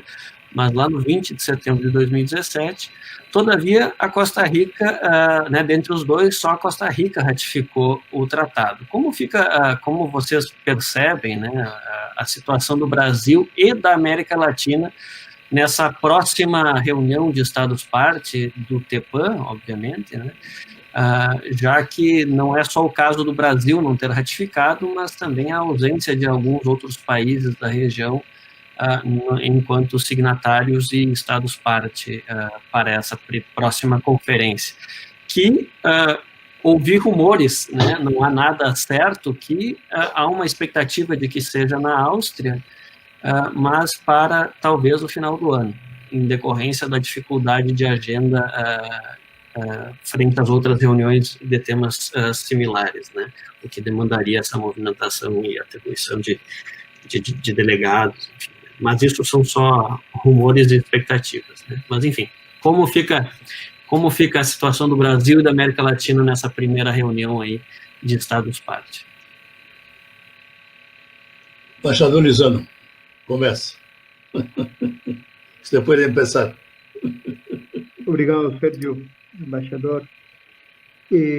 También yo estoy hablando desde el punto de ventaja de haber sido testigo de primera línea de la conferencia. Entonces, y creo que también esto es interesante para quienes nos escuchan, porque no siempre van a tener la oportunidad de escuchar de alguien que estuvo ahí justo y que quiera contar sus anécdotas también, por lo menos de forma verbal, aunque algún día me gustaría ponerlas por escrito también. El tema de Brasil con la firma, quiero contarles que gracias a eso me gané una camiseta de ICANN, porque en el Instagram de ICANN lanzaron una trivia o un challenge, un desafío, y le iban a regalar una camiseta de Doctor Strangelove, creo que era, a quien adivinara quién iba a ser el primer país en firmar el tratado de armas nucleares. Entonces, bueno, yo no sabía cuál iba a ser, pero sí sabía cuáles eran las reglas. Entonces, obviamente, aquí en Naciones Unidas existe lo que se llama la precedencia, y los jefes de Estado tienen precedencia sobre, por ejemplo, un ministro de Relaciones Exteriores y mucho más sobre un embajador, por ejemplo.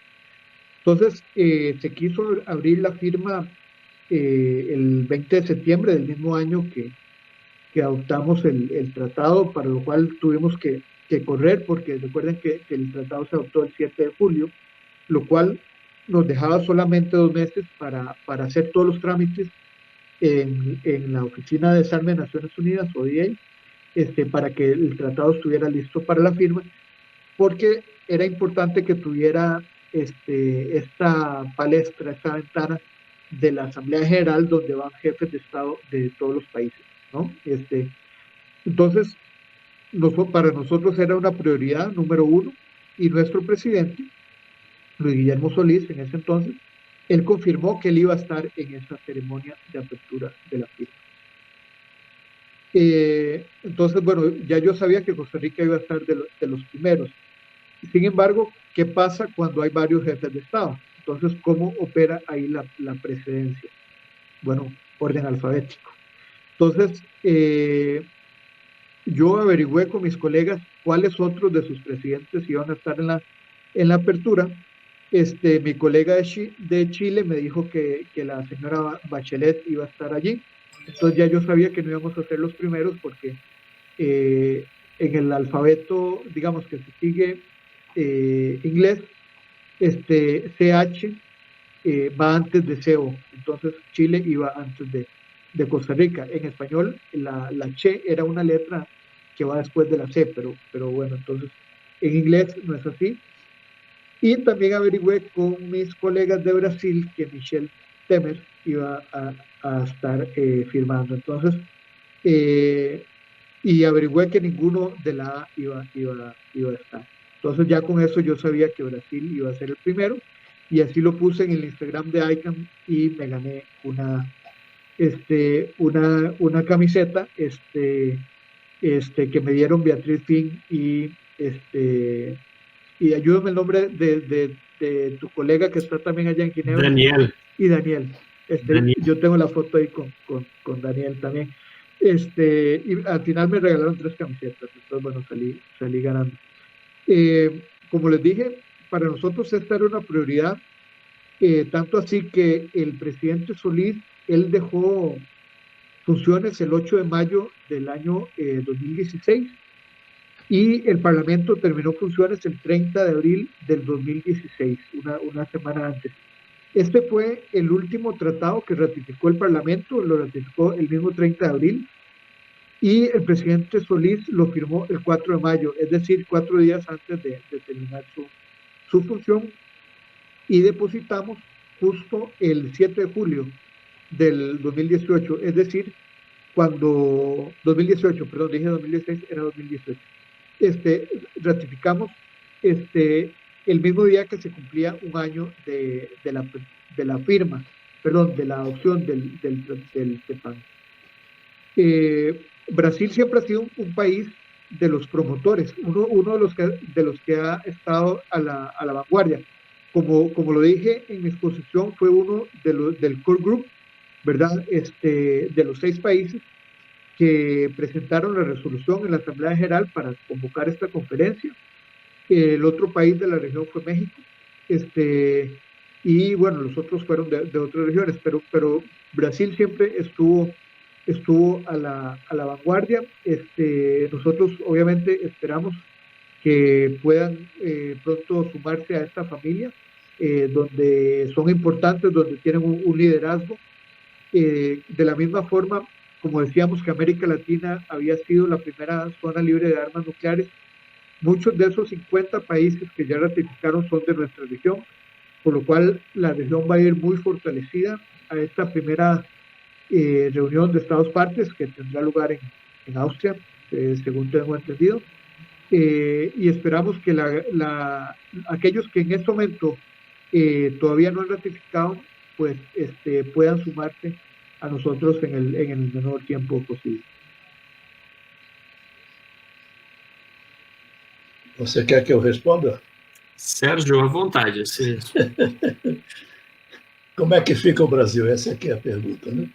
Eu acho que o Brasil vai ficar, e até me parece que é até melhor que fique por algum tempo apenas como signatário. Eu acho que dificilmente nas atuais circunstâncias, não preciso explicar quais são, estão visíveis aí para todos nós, basta ler os jornais. Eu acho que nas atuais circunstâncias vai ser muito difícil convencer primeiro o governo brasileiro, o executivo, a impulsar, né, a ratificação, e também vai ser difícil convencer o parlamento a fazer isso. Porque eu acho que o que melhor pode acontecer é que durante algum tempo, pelo menos, não ocorra nada e o Brasil continue na condição de signatário e possível ratificante num outro momento. Quando houver a reunião dos países membros do tratado, eu imagino, também não sei quais serão como é que vai ser os termos de procedimento, né, as regras de procedimento, mas imagino que os países signatários e os ratificantes estarão em pé de igualdade, poderão falar, poderão votar, de modo que a condição só de signatário não será, talvez, imagino, não será um empecilho para que o Brasil possa, enfim, funcionar na conferência. Mas eu acho que nas atuais circunstâncias o perfil brasileiro terá que ser necessariamente, não é que eu acho que deva fazer, eu gostaria que não fosse assim. É claro que eu gostaria que não fosse assim. Mas é claro que também a gente tem que reconhecer a realidade, e eu acho que o perfil brasileiro tem que ser necessariamente um perfil baixo. Não vejo outra possibilidade. Perfeito. Obrigado, Sérgio. E eu tenho uma vantagem, o embaixador Lisaro é representante do governo, representa o governo dele, ele fala uma linguagem mais diplomática do que a minha. Eu já sou aposentado, não preciso prestar contas ao governo, nem ao meu, nem a qualquer outro governo. Então eu posso dizer um pouco o que eu acho, né? Mas eu compreendo que a linguagem diplomática é uma linguagem importante e é preciso que ela seja entendida e usada como deve ser usada, assim como o embaixador Lisano usou a dele.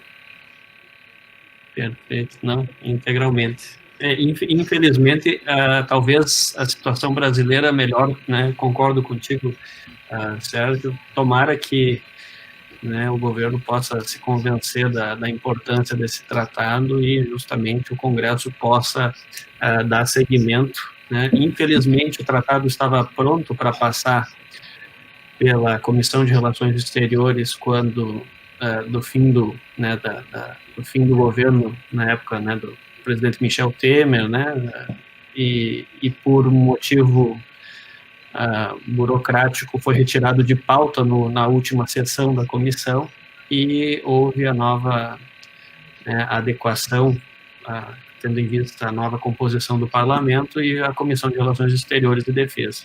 Consequentemente, o atual, né, na época, presidente, hoje ainda pro tempore, Eduardo Bolsonaro, ele designou, né, foi designado para como relator do projeto, então o deputado federal Felipe, né, Orleans e Bragança, se não me falha a memória, não recordo o nome completo, Luiz Felipe. Que aguarda, Luiz Felipe de Orleans e Bragança, que aguardamos ansiosos, então, a o seu parecer e as deliberações na comissão, que já sabemos que será antecedido por uma audiência pública que esperamos que seja profícua a fim de esclarecer eventuais dúvidas, né, tanto o Sérgio quanto o Norma. Enfim, Carmela, damos seguimentos, então, com só que aí também, Cristian, a atuação da sociedade civil brasileira, como a sua, organizações como a sua e outras, eu acho que vai ser muito importante e é necessário que seja atuante. Perfeito. Obrigada, embaixador. Passo a palavra agora ao nosso discente, Alexander, que vai falar alguma das perguntas dos alunos, dos formulários ali. Claro, fizemos um resumo, porque são muitas, então agora passo a palavra ao Alexander. Boa tarde, sou o Alexander e eu vou fazer as perguntas que os ouvintes mandaram pelo formulário. A primeira delas é que sobre o TEPAN, o deputado Felipe de Orleans e Bragança fala que o seu texto dificulta o exercício de defesa da soberania e do desenvolvimento científico do Brasil. O que pode ser dito sobre essa afirmação dele? Olha, eu acho que o deputado está procurando um pretexto para não reconhecer, para não ratificar o tratado. A questão é complexa, porque envolve definições, né? Esse tratado é um tratado de desarmamento, esse tratado é um tratado de direitos humanos, ou esse tratado é um tratado humanitário, de direito internacional humanitário. Há uma diferença importante entre direito internacional humanitário e direitos humanos, né? Eu acho difícil. Ele baseou, se você ler, a gente lê a justificação do deputado para convocar essa audiência pública, ele afirma que o tratado, enfim, que um tratado sobre direitos humanos exige uma tramitação muito mais restritiva, muito mais difícil de vir a ser, em algum momento, denunciado. Mas acho que toda a questão é saber se o tratado, que tipo de tratado é este? Isto é um tratado de desarmamento? Na minha opinião, o título do tratado é um tratado de proibição de armas nucleares. O título do tratado, né, a destinação do tratado essencial é para armas nucleares, para a eliminação de armas nucleares. Não quero dizer que a vertente humanitária não seja importante, é extremamente importante, é claro que é extremamente importante, mas é uma vertente lateral. Né? É importante, mas não é a principal vertente do tratado. Se isso é assim, se o que eu estou dizendo é verdade, então não seria necessário que, para ratificar o tratado, fosse preciso estabelecer aquelas restrições constitucionais que o príncipe Felipe estabelece. Espero que não seja assim, mas eu espero que esse debate ocorra nessa audiência. E eu espero que essa audiência possa ser um pouco mais postergada, que ela seja feita no momento em que as tendências mais doutrinárias, mais vamos dizer, tendências mais radicais que eu vejo no governo brasileiro não estejam tão acirradas, tão fortes quanto estão hoje.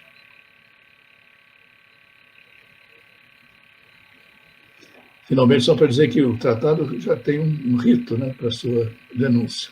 Se um país quiser se retirar do tratado, basta arguir, como fez a Coreia do Norte, né, arguir circunstâncias excepcionais e não precisa prestar contas a ninguém, nem à sua própria Constituição. Eu acho que erigir uma barreira artificial é um desserviço à causa do tratado.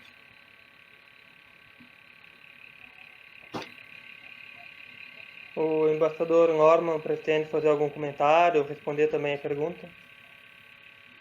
Eu não conheço o procedimento aqui interno do Brasil, então prefiro não fazer nenhum comentário. Certo. Obrigado. A próxima pergunta é: tendo em vista a obrigação de negociar o desarmamento nuclear em boa-fé, o que pensam sobre a atitude dos Estados detentores acerca do TPAM e sobre a expansão e modernização de arsenais?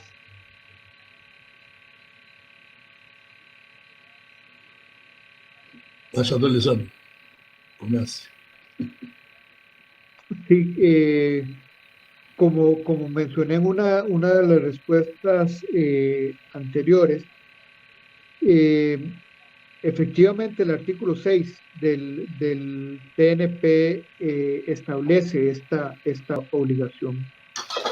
Ya tenemos, digamos, otros artículos que se dedican a la no proliferación, pero de acuerdo al artículo 6, deberían los estados entrar en negociaciones para lograr el desarme nuclear. Es una lástima que se dediquen tantos recursos a la modernización de los arsenales. Nosotros, los países que no creemos que las armas nucleares tienen cabida en este mundo, siempre vamos a abogar y a tratar de instar a esos países para que reduzcan sus arsenales y destinen esos recursos a temas que son más urgentes y que van en beneficio de sus propios pueblos y del mundo en el que vivimos. Como les dije, también existen voces dentro de la sociedad civil de esos países que abogan también para que no se destinen esos recursos a la modernización. Es importante que exista la presión suficiente para que se trabaje en ese sentido. Deixa eu dizer alguma coisa. Modernização aí é um eufemismo, né? Na verdade, trata-se de proliferação tecnológica dos arsenais nucleares. E é mais um exemplo da atitude dúbia, né? Da atitude até hipócrita dos países nucleares, dos países armados, em relação ao seu próprio desarmamento. Não se pode esquecer também que há uma influência enorme do que o presidente Eisenhower, em 1950, chamou o complexo industrial militar. Você tem indústrias, você tem laboratórios de pesquisa que empregam centenas, milhares de pessoas para produzir armas para vender para o mundo. E é preciso que estejam constantemente produzindo novas armas. Nós vemos todos os dias, aperfeiçoamentos de um lado e de outro, sobretudo nos Estados Unidos e na Rússia, né? E o aperfeiçoamento de um serve de justificativa para que o outro também aperfeiçoe, também aumente os seus arsenais. Então é muito difícil, né? O que pensa da atitude, a pergunta é o que pensamos sobre a atitude, é uma atitude em inglês tem uma expressão muito boa que é self-serving, né? Serve para eles mesmos, autosservidora, serve para eles próprios. Então eles dizem que são a favor, queremos acabar com as armas, porém não se pode fazer agora, isso não pode mais dar. Isso nós ouvimos há 50 anos.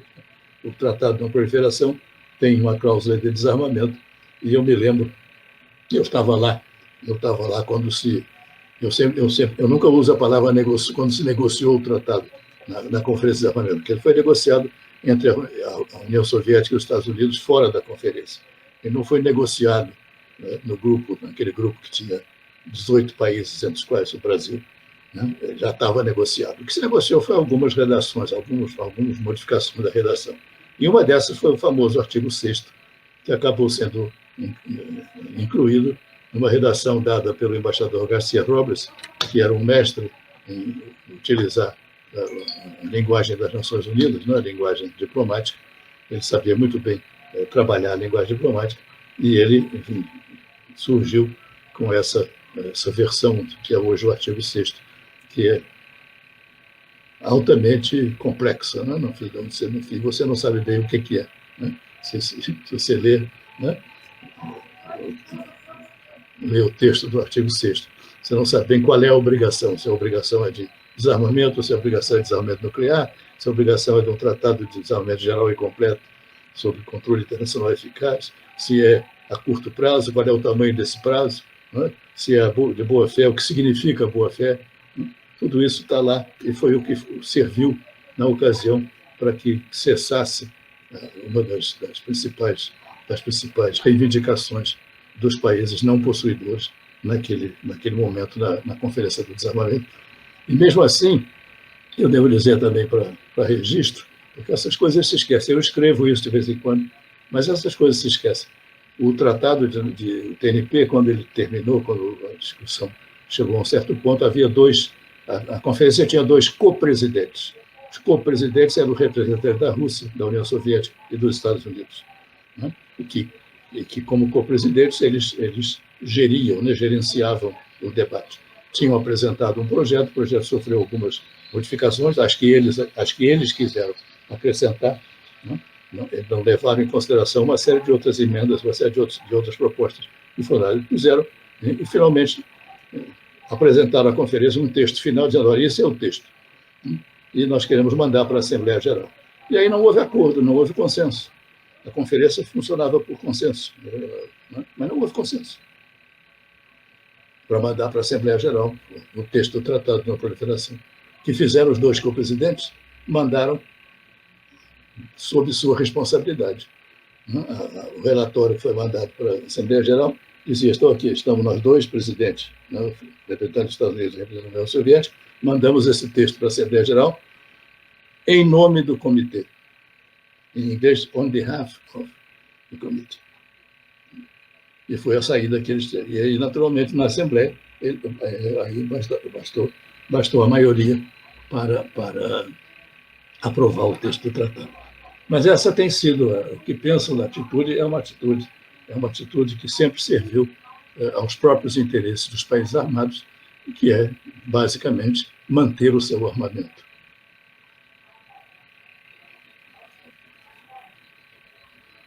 Bem, agora vamos nos encaminhar para a última pergunta.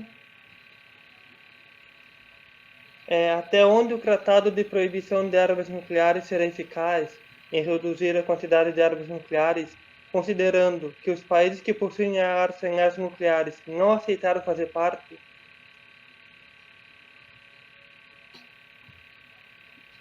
Só reduzirá e só logrará eliminar as armas nucleares se os países armados participarem. Se não participarem, obviamente, ele só será eficaz quando países armados participarem dele. Não poderá ser eficaz de outra maneira, né? É aquela história dos ratinhos que queriam pendurar um guiso no pescoço do gato. Se o gato não cooperasse para deixar pendurar o guizo, né, não seria possível pendurar. Então, o tratado é importante, ele servirá para muita coisa, como eu tentei explicar, mas a sua finalidade só pode ser cumprida quando os países armados efetivamente desejarem participar. Sí, yo creo que el tratado tiene un gran potencial para desacelerar la carrera armamentista y reducir los arsenales nucleares. Durante mi presentación, yo les comenté sobre otros procesos de armas que han sido prohibidas, que también tienen un gran impacto humanitario, que son las minas antipersonales y las municiones de racimo, que creo que en portugués se dice de fragmentación. Estas armas existían, digamos, y se utilizaban normalmente en conflictos tanto internacionales, pero sobre todo en conflictos internos. Y desde el año 97, en el caso de las minas antipersonales, y 2008, cuando se adoptó el Tratado de Municiones de Racimo, este tipo de armas empezaron a ser estigmatizadas. Para los países existía una connotación negativa por el hecho de producirlas, de venderlas, de utilizarlas. Ahora vemos cómo su uso se ha reducido considerablemente, tanto de ambos tipos de de armas. Incluso ningún país se vanagloria de utilizarlas o de venderlas, casi siempre ahora que tratan de hacerlo de forma que nadie se dé cuenta, ¿verdad? Cuando son utilizadas. Y existe una gran condena internacional cuando algún tipo de armas de este tipo son utilizadas. Creo que el último caso fue en este conflicto que tuvimos durante los últimos meses en Nagorno-Karabaj, entre Armenia y Azerbaiyán, donde hay alegatos de que se usaron municiones de racimo, pero existe un gran estigma y en la medida que este estigma crezca, pues yo creo que los mismos países van a ver la necesidad de ir reduciendo sus arsenales nucleares como lo hicieron otros países o ellos mismos en el caso de las minas antipersonales y de las municiones de racimo. Em muitos casos, as reduções de armas que têm ocorrido, inclusive de armas químicas, né, que foram proibidas, né, em vários casos, elas são reduzidas ou são enfim, eliminadas porque se tornam obsoletas, porque se tornam caras demais, né, porque a situação internacional evolui e não exige, né, um alto nível de armamentos. Então, há uma série de condicionantes no esforço de reduzir e, eventualmente, eliminar qualquer tipo de arma. As armas químicas, por exemplo, né, criaram, naturalmente, uma grande rejeição, né, pelos efeitos que elas produzem, mas também porque são armas muito difíceis de serem empregadas em combate, porque soltar um composto químico na atmosfera contra os soldados inimigos, é possível que os seus próprios soldados também sintam os efeitos dessa arma química. Para que não sinta, é preciso usar uma armadura, né, muito potente para evitar inalar aquele composto químico, né, e, naturalmente, o uso dessa armadura restringe muito os movimentos dos soldados.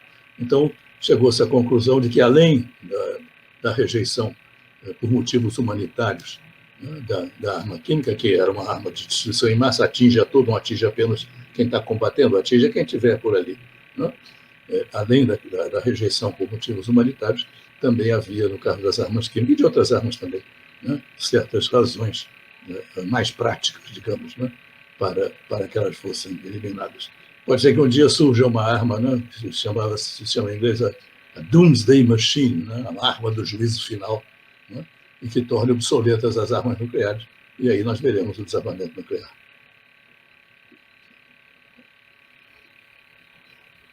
Essa foi a última pergunta. Muito obrigado pelas respostas. Agora eu vou passar a fala para a professora Carmela. Agradeço ao Alexander, discente do Direito, por ter colaborado aqui, participado com as perguntas dos alunos. Gostaria de agradecer aos embaixadores, ao embaixador Sérgio, ao embaixador Norman, pela disponibilidade, ao professor Christian, por ter contribuído em reunir os embaixadores e ter sugerido essa live, tema extremamente pertinente e esclarecedor para os alunos da Unipampa e para o público externo também, a universidade, um tema tão importante, com dois renomados profissionais, embaixadores, diplomatas de carreira da área. Agradeço a quem nos assistiu, a todos os espectadores, os comentários também que foram surgindo ao longo da live. Se o professor Christian e os embaixadores teriam uma última palavra aí a dizer. Embaixador Norman. Eu que agradeço a vocês, a todos, a Carmela, a Christian, a Sérgio, a todos aqueles que estão tras bastidores, Alexander, Ellen, Juliana, a todos aqueles que, ya se me olvidó la palabra en portugués, escucharon la fala. Espero que haya estado interesante, que hayan aprendido. Para nosotros siempre es una gran oportunidad compartir con ustedes. Es algo que yo disfruto muchísimo, por ejemplo, compartir con estudiantes y este tipo de tecnologías que en este momento nos permiten llegar a lugares que físicamente no podríamos llegar. estoy dispuesto a participar en cualquier otro evento que me inviten y fue un honor compartir con todos ustedes y estoy muy agradecido. Eu também só tenho a agradecer à professora doutora Carmela, que eu conheci agora nesses dias, mas eu já conhecia bem o tio dela, né, que é um físico nuclear, que tem uma atuação muito ampla, né, tanto na Organização de Energia Nuclear, né, em Viena, mas também, sobretudo, na ABAC, na Organização Brasileiro-Argentina. E também é o Christian, que eu conheço já também de longa data, né, e com quem já tive também ocasião de conversar, colaborar, trabalhar, onde espero ter outras oportunidades. E, finalmente, gostaria muito também de um dia conhecer pessoalmente, né, a Universidade dos Pampas. Já conheço a de Santa Maria, né? Seria muito agradável, porque é claro que uma conversa desse tipo é muito mais profícua e muito mais agradável quando é diretamente pessoal, falando com as pessoas que a gente enxerga. Infelizmente, esse meio é muito útil, né? Mas é um meio muito frio. Mas eu queria, sobretudo, agradecer e dizer que estou sempre às ordens quando puder colaborar com a Universidade do Pampa. Muito obrigado. Eu, Carmela, só agradecer né, eu estou muito feliz em poder estar aqui reunido com amigos e pessoas com quem eu certamente iria aprender como aprendi hoje muito. Muito obrigado por todos estarem aqui e poderem contribuir. Então, uma boa noite a todos. Quando retornar, né, nesse cenário, voltaremos à edição presencial, né? Espero que logo. E agradeço aos alunos que, nessa situação adversa, reformularam o ciclo de palestras e são sempre super atuantes e dispostos a participar, a todos os alunos aos alunos do Direito e das Relações Internacionais que contribuem muito e fazem o projeto acontecer. Então, uma boa noite a todos. Muito obrigada. Muito obrigado a todos. Parabéns para vocês. Obrigada. Parabéns a todos. Obrigado.